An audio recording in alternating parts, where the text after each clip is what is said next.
In the forest, Carmen is covered in blood and trying to cut the zip tie tying her wrists. Sometimes she dissociates and repeats the words, "murder maker," while a black dog watches from afar.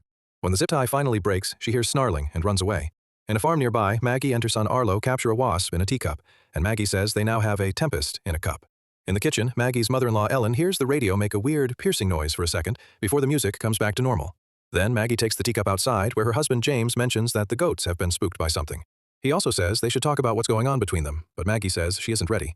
After releasing the wasp outside Arlo's window, Maggie heads to the stables, where the horses are all freaking out.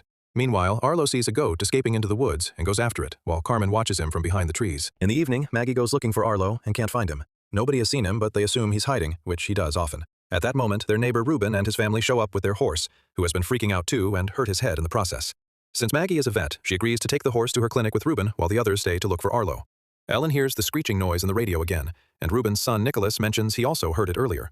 At the clinic, Maggie finds a huge splinter in the horse's body, but thankfully it didn't cut through any blood vessels.